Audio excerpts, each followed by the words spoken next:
Good morning बच्चों। यहाँ पर हम देख रहे हैं कि चैप्टर नंबर सेकेंड क्लास 9 का चैप्टर नंबर सेकेंड बहुपद का 2.1 के कुछ क्वेश्चंस हैं। इनके क्वेश्चन यहीं के यहीं पर सॉल्व हो जाते हैं।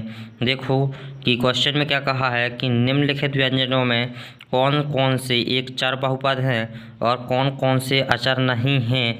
तो हमें यहाँ पर बताना है कि कौन से जो पॉइंट हैं वो चर हैं नहीं हैं। तो चर बहुपद की बात करता है तो चर बहुपद जिसमें घात पूरी पूरी लगी रहती हैं, है ना। तो जिसमें कोई भी बटे वाली संख्या नहीं रहेगी, जिसमें रूट नहीं लगे रहते हैं। जैसे कि कहें कि 4x² माइनस 3x प्लस 7, तो यह इसका आंसर ये है कि यह कैसा है, एक चर है। ठीक है। इसी तरह ये दूसरा वाला भी क्या है, देखो y² है तो ये बहुपद है, तो ये भी एक क्या है, चर बहुपद है।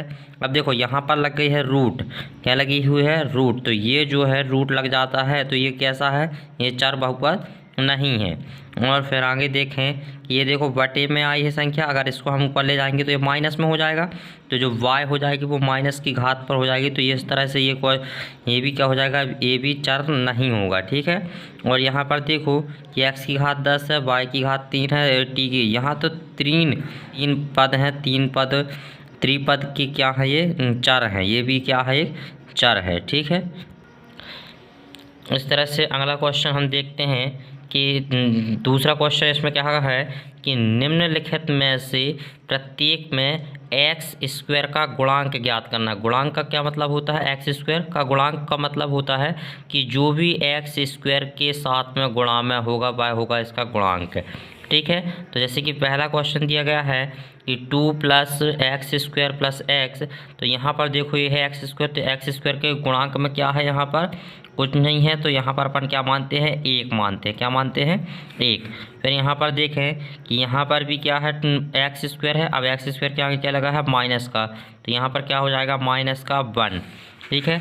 इसी तरह से तीसरे क्वेश्चन में देखें तो यहाँ पर x² के गुणा में क्या है, π/2। क्वेश्चन में देखो, क्वेश्चन में क्या कहा कि x² का गुणांक बताना है, तो गुणांक बताना है तो ये क्या हो गया, इसका गुणांक क्या हो जाएगा, π/2।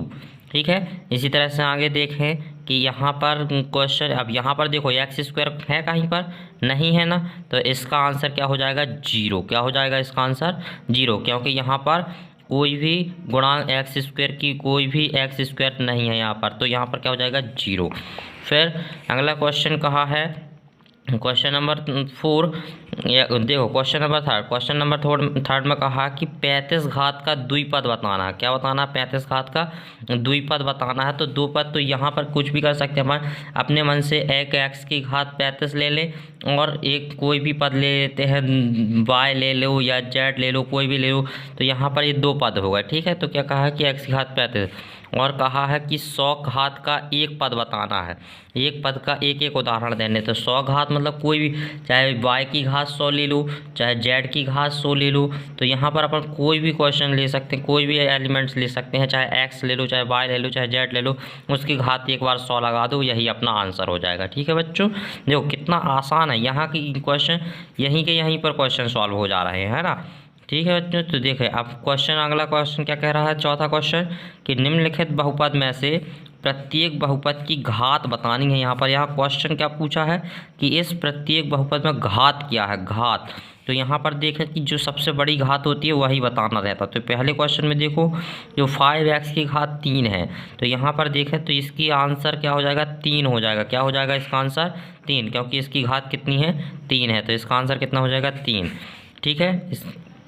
कितना हो जाएगा इसका आंसर, 3। अगला देखते हैं चौथे क्वेश्चन में, देखो चौथे क्वेश्चन में इसकी घात कितनी है, 2 लगी हुई है, तो इसका आंसर कितना हो जाएगा, 2। फिर आगे देखते हैं तो इसमें टी की घात कुछ नहीं लगी है, मतलब कितना होता है, हमेशा 1 होता है, तो यहाँ पर इसकी घात कितनी हो जाएगी, 1।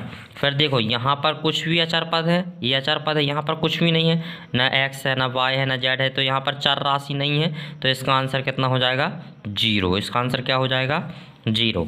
और फिर अगला पांचवा क्वेश्चन में कहा है कि बहुपदों में कौन कौन से बहुपद रैखिक हैं कौन कौन से बहुपद द्विघात हैं और कौन कौन से बहुपद जो हैं त्रिघात हैं। कहने का मतलब रैखिक, रैखिक मतलब जिसकी एक घात होती है, द्विघात मतलब जिसकी दो घात होती है, और त्रिघात मतलब जिसकी तीन घात होती है। तो यहाँ पर देखें ऑप्शन में दिए गए हैं।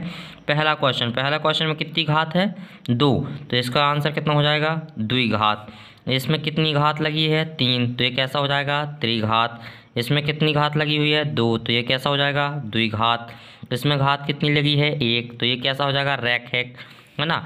यहाँ पर ये 3t देखो, तो यहाँ पर क्या है? एक घात लगी, तो ये भी कैसा हो जाएगा? रैखिक। और ये कैसा हो जाएगा? r² लगा हुआ है, 2 घात लगी हुई, तो ये द्विघात हो गया। यहाँ पर कितनी लगी हुई है? x की घात 3 लगी हुई है, तो कितनी घात हो जाएगी? ये त्रिघातीय हो जाएगी।